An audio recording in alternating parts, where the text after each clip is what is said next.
Hello दोस्तों, स्वागत है आपका हमारे यूट्यूब चैनल पर जिसका नाम है ऑफलाइन गुरुजी। दोस्तों, कैसे हैं आप सभी? उम्मीद करते हैं आप सभी अच्छे होंगे। कोरोना का वैक्सीन लगवा रहे होंगे, घर पर रह रहे होंगे, सुरक्षित रह रहे होंगे, है ना। बहुत अच्छा काम कर रहे हैं। बस कोशिश करिए कि घर से बाहर मत निकलिए। अगर निकलना भी पड़े तो जब ज़रूरत हो तभी बाहर निकलिए, क्योंकि इस समय जो है कोरोना का बहुत भयावह रूप जो है हमारे भारत देश में चल रहा है। तो कृपया करके जो है आप घर पर रहिए। बाकी लोगों को भी कहिए कि नहीं, घर से बाहर मत निकलिए, सेफ रहिए, ठीक है। बस कुछ कुछ दिन की बात है, मई भर रुक जाएंगे तो हो सकता है कि कोरोना का ग्राफ जो है तेज़ी से नीचे गिरने लगेगा।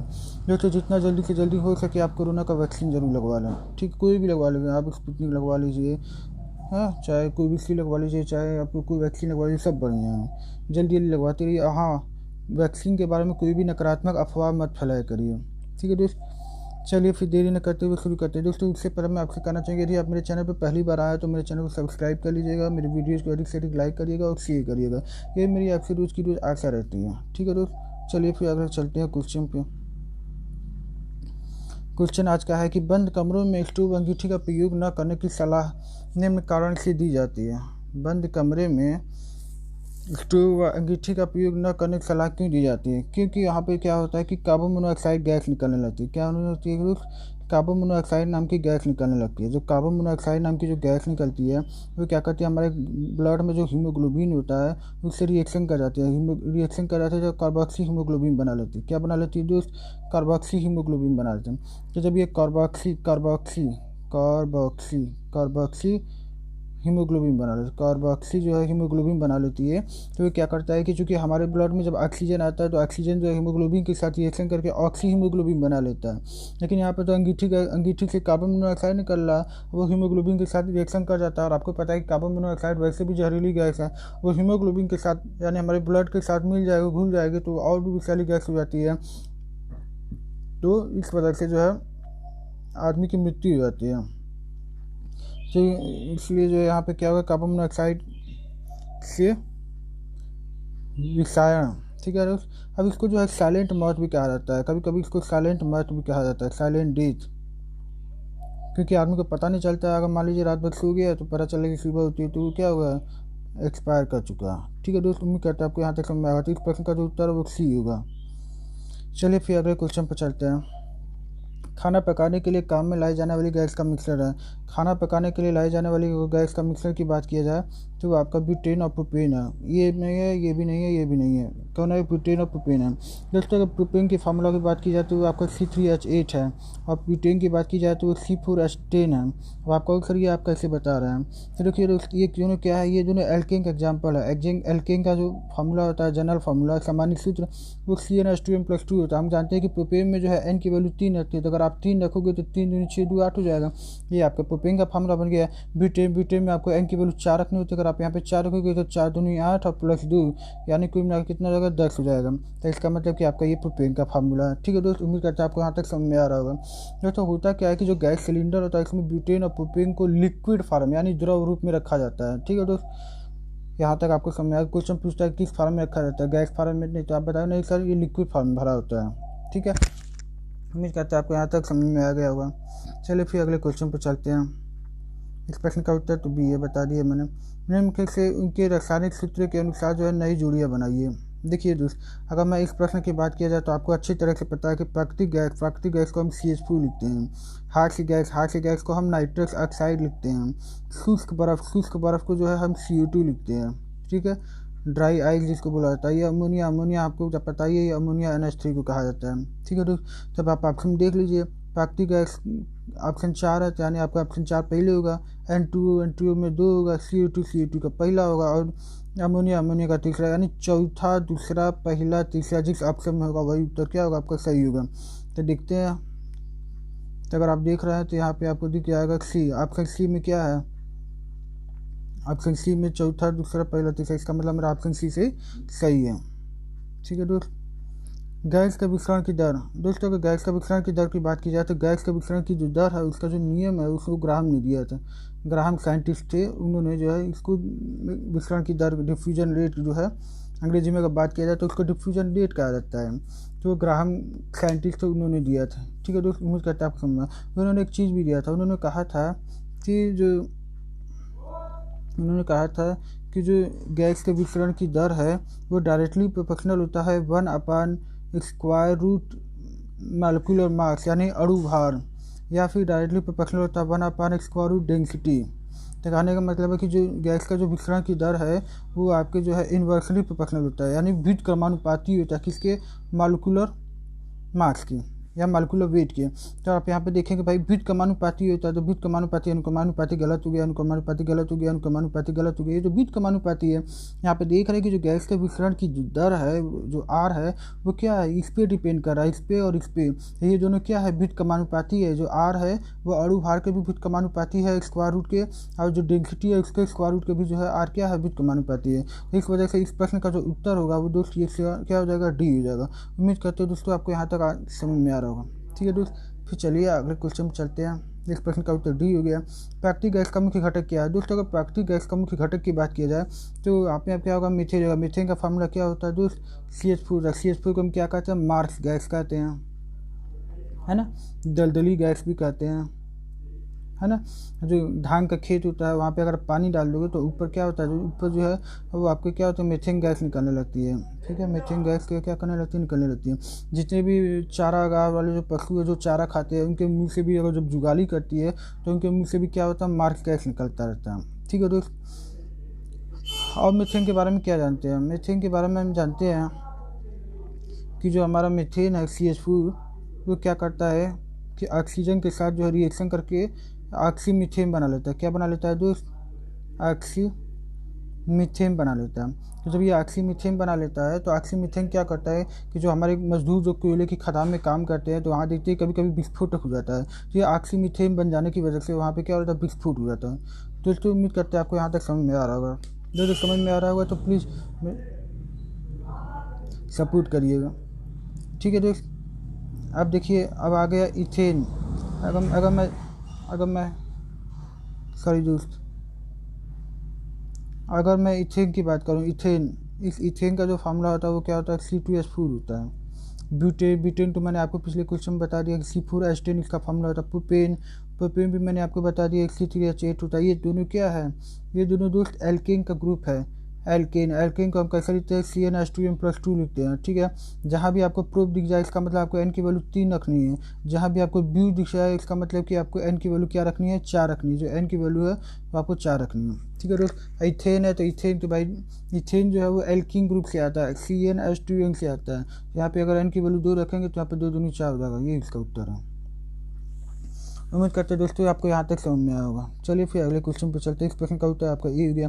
गोबर गैस में मुख्य रूप से क्या पाई जाती है दोस्तों? अगर गोबर गैस में मुख्य रूप से बात किया जाए तो गोबर गैस में मुख्य रूप से मीथेन पाई जाती है। मीथेन को हम क्या लेते हैं, CH4 लेते हैं। ये क्या होता है, एल्केन ग्रुप का होता है।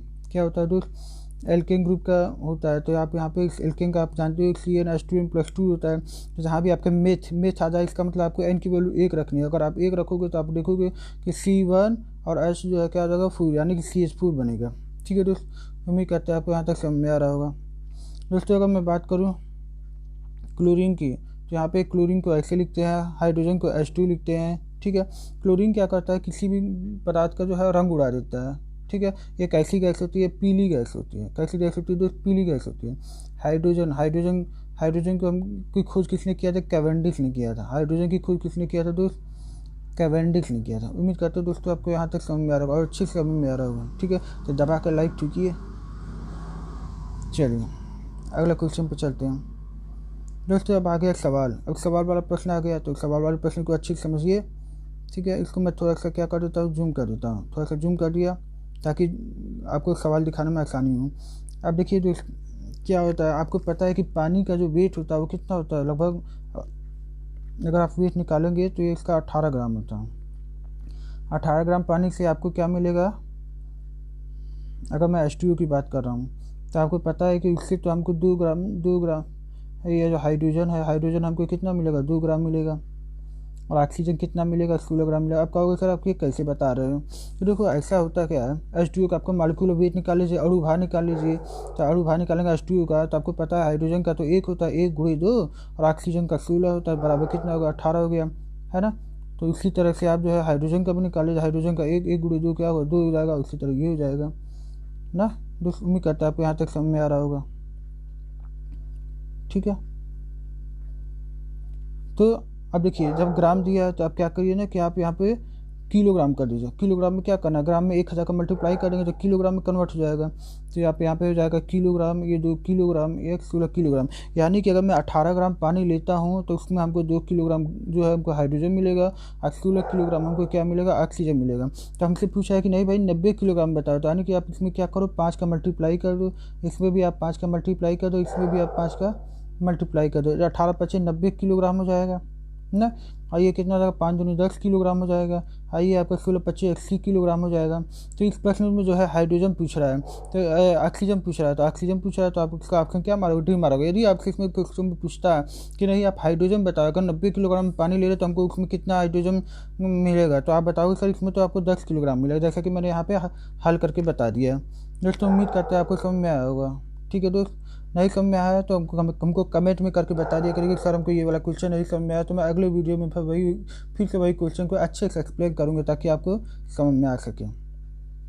ठीक है दोस्त, फिर चलिए तब अगले प्रश्न पर चलते हैं। अगला प्रश्न है कौन सा अवयव जो है जलने में सहायता प्रदान करते हैं। सिंपल सी बात है, इसको कौन सा अवयव जलने में सहायता प्रदान करती है, तो ऑक्सीजन होती है। कार्बन नहीं होता, कार्बन डाइऑक्साइड नहीं होता, नाइट्रोजन नहीं होता। क्योंकि नाइट्रोजन क्या करता है दोस्त, नाइट्रोजन आपको पता है कि हमारे पर्यावरण में जो नाइट्रोजन होता है वो लगभग 78% होता है, और ऑक्सीजन जो होता है वो कितना होता है, 21% होता है। तो ये 78% नाइट्रोजन होने की वजह से जब कहीं आग लग जाती है तो कहीं जल्दी फैलती नहीं है। ठीक है, क्यों, क्योंकि नाइट्रोजन जो है आग को फैलने से रुकता है। अगर नाइट्रोजन नहीं होता तो पूरी धरती पे जो है अगर बाई चांस आग लग गई तो पूरी धरती जो है स्वाहा हो जाती। ठीक है दोस्त, उम्मीद करते हैं आप मेरी बात को अच्छी से समझ रहे होंगे। चलिए फिर अगले क्वेश्चन पर चलते हैं। इस प्रश्न का उत्तर क्या होगा, डी होगा, ऑक्सीजन। चलिए फिर अगला, सोडा वाटर बनाने के लिए कौन सा गैस प्रयोग किया जाता है। तो दोस्तों आपको पता है कि सोडा वाटर का जो फार्मूला होता है वो क्या होता है, H2CO3 होता है। ये बनता कैसे, H2O और CO2 के कम्बिनेशन से बनता है। H2O और CO2 जब मिल जाता है तो हमको H2CO3 मिल जाता है। तो आप देख रहे हैं यहाँ पे कौन सी गैस यूज की जा रही है, CO2 गैस। इसलिए जो है इस प्रश्न का उत्तर क्या होगा, तो CO2 होगा। दोस्तों कभी कभी आपने देखा होगा जब अम्ल वर्षा का जिक्र होता है, अम्ल वर्षा, तो अम्ल वर्षा में क्यों, अगर पूछा जाए कि अम्ल वर्षा कराने के लिए कौन सा गैस जिम्मेदार होता है, तो आप बताओ सर सल्फर डाइऑक्साइड होता है। क्यों, क्योंकि वो क्या होता है कि H2O होता है और जो सल्फर डाइऑक्साइड होता है वो आसमा में चला जाता है, तो दोनों जो है कंबाइन करके क्या बना लेते हैं, एसिड बना लेते हैं। जानते हैं कि आपको बादल पे जो है थोड़ा बहुत क्या मिल जाता है, पानी के बूंदे मिल जाती है। तो पानी के बूंदे बहुत सारे मिल जाती है, तो पानी के बूंदे बहुत सारा मिल जाने की वजह से क्या होता है कि H2SO4 बना लेता है, जिस वजह से अम्ल वर्षा होती है। इस अम्ल वर्षा होने की वजह से जो हमारा कहते हैं कि जो ताजमहल है, जो पूरे भारत के गर्व की बात है, जो ताजमहल है जो आगरा में स्थित है, वो दिन पर दिन क्या हो रहा है, पीलापन पड़ता जा रहा है। क्यों, क्योंकि इससे अम्ल वर्षा हो रही है। ठीक है दोस्त, तो अम्ल वर्षा की वजह से जो ताजमहल है उसका रंग जो है दिन पर दिन क्या हो रहा है, बदरंग होता जा रहा है, थोड़ा सा रंग डाउन होती जा रहा है। उम्मीद करते हैं दोस्तों आपको यहाँ तक समझ में आ रहा होगा। चलिए फिर अगले क्वेश्चन पर चलते हैं। तो इस प्रश्न का जो उत्तर होगा वो क्या होगा, सी होगा। बंद कमरे में चलते हरे रेफ्रिजरेटर का दरवाज़ा खुल जाता है तो हमें क्या महसूस होता है। देखिए दोस्त, अगर देखा जाए अगर आप फ्रिज का दरवाज़ा खोल देते हैं तो कमरा थोड़ा ठंडा होगा, बिल्कुल गलत बात। कमरे का तापमान की जगह बिल्कुल गलत बात। कमरे का तापमान प्रभावित नहीं होगा, गलत बात। कमरे का धीरे धीरे गर्म हो जाएगा, कमरा जो है आपका धीरे धीरे क्या हो जाएगा, गर्म हो जाएगा। जनरली लोग सोचते हैं कि अरे यार फ्रिज तो ठंडा होता है, फ्रिज को अगर हम खोल दे तो हमारे कमरे का तापमान जो है घट जाएगा, लेकिन नहीं, कमरा धीरे धीरे गर्म होने लगता है, यानी टेम्परेचर आपका धीरे धीरे क्या होने लगता है, कमरे का बढ़ने लगता है। दोस्तों उम्मीद करते हैं आपको यहाँ तक समझ में आएगा। इस प्रश्न का जो उत्तर है दोस्त, इस प्रश्न का जो उत्तर है वो क्या होगा, डी होगा। ठीक है दोस्त, चलिए यहाँ तक समझ में आ गया होगा। चलिए फिर अगले प्रश्न पर चलते हैं। दोस्तों यदि आप मेरे चैनल पर पहली बार आए तो मेरे चैनल को सब्सक्राइब कर लीजिएगा, लाइक कर दीजिएगा और वीडियोज़ को अधिक से अधिक शेयर करिएगा। यही मेरी आपसे रोज़ का रोज़ आशा रहती है। यदि आप इतना काम मेरे लिए करेंगे तो ये इससे जो है हमको मोटिवेशन मिलेगा, मैं आपके लिए अच्छे से अच्छा और अच्छा कंटेंट लेके आता रहूँगा। ठीक है दोस्त, उम्मीद करते हैं आप मेरी बात को समझ रहे होंगे। बायोगैस में अधिकतम मात्रा में निम्नलिखित कौन सी गैस पाई जाती है। अगर बायोगैस की बात किया जाए, बायोगैस, तो बायोगैस में जो है अधिकतम मीथेन पाई जाती है। अभी मीथेन तो मैंने बता दिया कि CH4 होता है। मीथेन की बात किया जाए तो वो क्या होगा, C2H6 होगा, क्योंकि ये दोनों जो है एल्केन ग्रुप से आते हैं। हाइड्रोजन को हम H2 लिखते हैं, नाइट्रोजन को हम N2 लिखते हैं। नाइट्रोजन की खोज किस लिए किया था, रदरफोर्ड ने किया था। लेकिन अगर हाइड्रोजन का पूछा जाए तो कैवेंडिश ने किया था। ठीक है दोस्त, उम्मीद करते हैं आपको यहाँ तक समझ में आ रहा होगा। चलिए फिर अगले प्रश्न पर चलते हैं। इस प्रश्न का उत्तर क्या होगा, सी होगा। अल्कोहल में निहित होता है। अल्कोहल में क्या होता है भाई, अल्कोहल में जनरली अगर देखा जाए अल्कोहल का फार्मूला तो वो क्या होता है कि CN, या फिर आप एक सिंपल से कर दीजिए कि ये यहाँ पे एक C2H5OH। ये क्या होता है, ये आप लोग लैब में यूज करते हैं। किस में यूज करते हैं दोस्त? लैब में जो हम लोग अल्कोहल यूज करते हैं वो इसका फॉर्मूला यही होता है C2H5OH। जो डॉक्टर जो है स्पिरिट बनाते हैं, जो स्पिरिट बनाया जाता है वो भी इसी से बनता है। ठीक है दोस्त, तो आप यहाँ पे देख रहे हैं कार्बन है, हाइड्रोजन है और ऑक्सीजन है। तो कार्बन, हाइड्रोजन, ऑक्सीजन देखिए इन चारों ऑप्शन में कोई दिख रहा है? इसमें तो नहीं दिख रहा हमको, इसमें भी नहीं दिख रहा, इसमें भी नहीं, लेकिन इसमें दिख रहा है। तो इसका मतलब कि इस प्रश्न का जो उत्तर होगा वो भी होगा। क्यों? क्योंकि अल्कोहल में को दिख गया कि कार्बन है, hydrogen, oxygen, carbon, hydrogen, oxygen, तो इस वजह से ये उत्तर क्या होगा? सही होगा। दोस्तों उम्मीद करते हैं आपको यहाँ तक समझ में आएगा। चलिए फिर अगले प्रश्न पर चलते हैं। कौन सी गैस जो है सिगरेट लाइटर से निकलती है? अगर सिगरेट लाइटर की बात की जाए तो सिगरेट लाइटर से हमारी ब्यूटेन गैस निकलती है। मीथेन बता दिए, मीथेन तो नहीं निकलेगी, प्रोपेन भी नहीं निकलेगी। रेडॉन के बारे में आप क्या जानते हैं दोस्त? रेडॉन जो है एक अक्रिय गैस है और यह जो है सबसे भारी गैस है और सबसे भारी अक्रिय गैस। एग्जाम में क्वेश्चन आएगा सबसे भारी गैस का नाम बताओ, तो आप बताओ सर ये तो रेडॉन होता है। सबसे भारी अक्रिय गैस का नाम बताओ तो भी आप बताओ सर रेडॉन होता है। दोस्त अगर आपसे क्वेश्चन आए कि भूकंप, जब भूकंप आता है, धरती पर भूकंप आता है, उस समय कौन सी गैस रिलीज होती है, कौन सी गैस आती है, तो वहाँ पर भी रेडॉन गैस आती है। ठीक है दोस्त, उम्मीद करते हैं आपको यहाँ तक समझ में आ रहा होगा। तो इस प्रश्न का जो उत्तर होगा वो क्या होगा? ए होगा। अश्रु गैस, एक दोस्तों कई बार क्वेश्चन आया। इस प्रश्न का जो उत्तर है वो बेंजोफिनोन नहीं है, बेमो एक्सक्लोरोएसिटोफिनोन नहीं है, एक्सिटोफिनोन नहीं है, क्लोरोएसिटोफिनोन है। क्लोरोएसिटोफिनोन को हम अश्रु गैस का नाम दिया जाता है। ठीक है दोस्त, उम्मीद करते हैं यहाँ तक समझ आता है। इस प्रश्न का जो उत्तर होगा वो क्या होगा? बी होगा।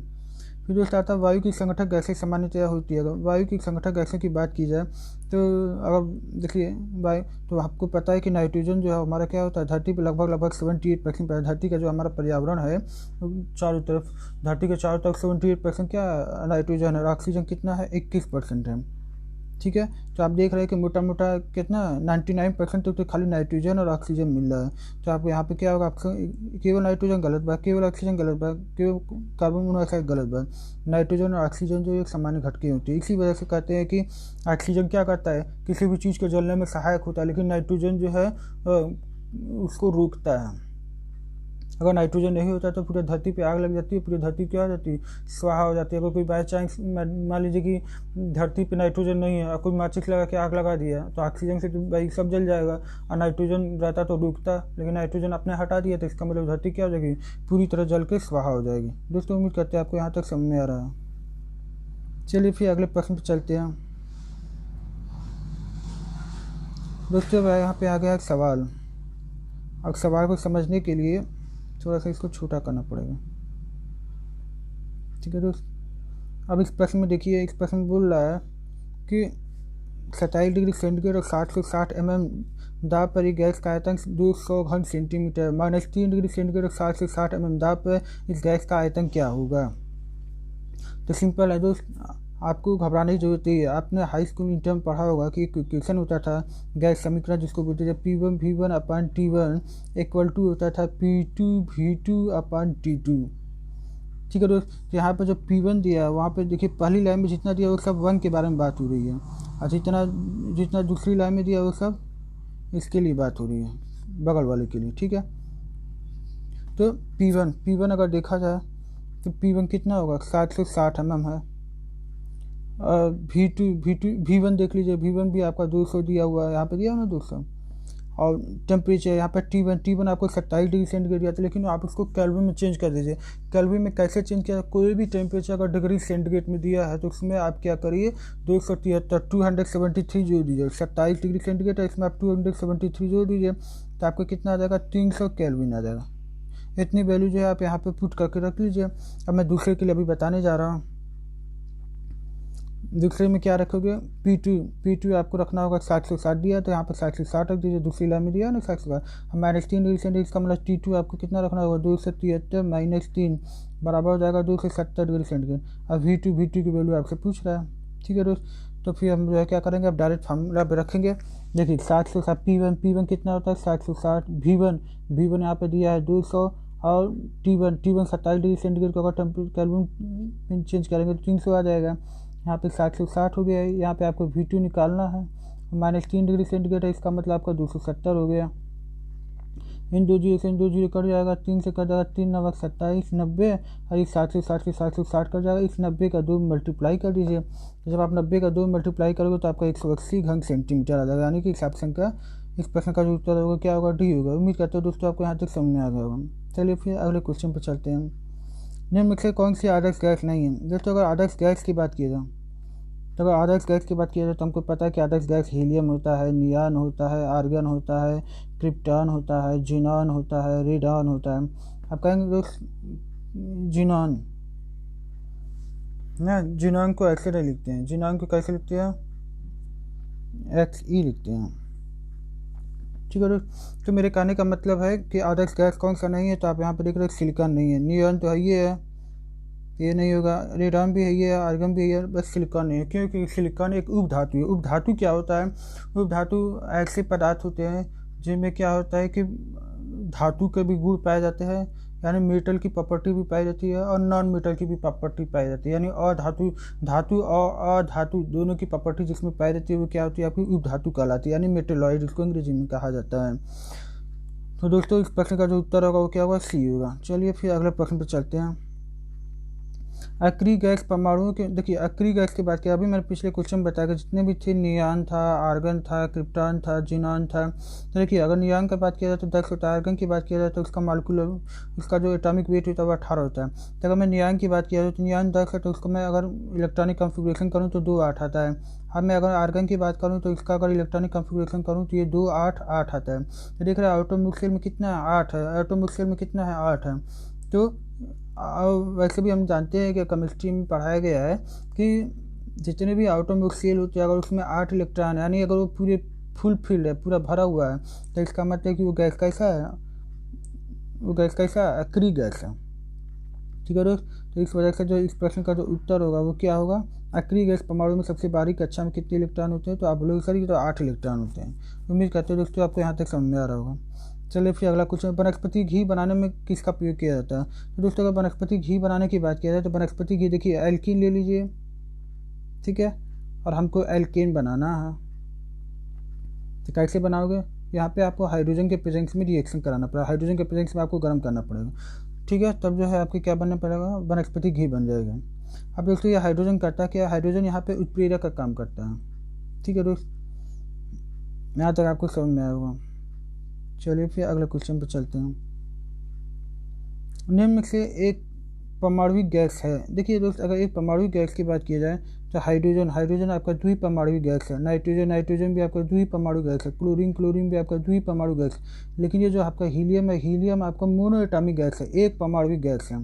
तो वही पूछ रहा था कि कौन एक परमाणुविक गैस है, तो आप बताओ sir helium sir. Chlorine, nitrogen और हाइड्रोजन ये तीनों क्या है, द्विपरमाणुविक गैस है। कौन से है, द्विपरमाणुविक। ठीक है दोस्त, समझ लीजिएगा, इसको हम डाई एटॉमिक भी बोलते हैं, ये डाई एटॉमिक है। जो हीलियम है, हीलियम आपका क्या है, हीलियम आपका क्या है, ये हीलियम जो है आपका मोनो एटॉमिक है। मोनो एटॉमिक मतलब एक परमाणुविक है। देखिए आप लिखा ना एक परमाणु। तो दोस्तों उम्मीद करते हैं आपको यहाँ तक समझ में आया होगा। ठीक है दोस्त, यही मेरा आज का लास्ट क्वेश्चन था, इस प्रश्न का उत्तर डी है। यही पे जो है हमारा आज का क्वेश्चन सीरीज खत्म होता है। दोस्तों कैसा लगा आप जरूर कमेंट करके बताइएगा, हमें अच्छा लगता है कमेंट करते हैं। अगर मेरे अंदर कोई कमी है तो उसको भी बताइएगा, मैं उसे देखूंगा, उसको सुधार करूंगा।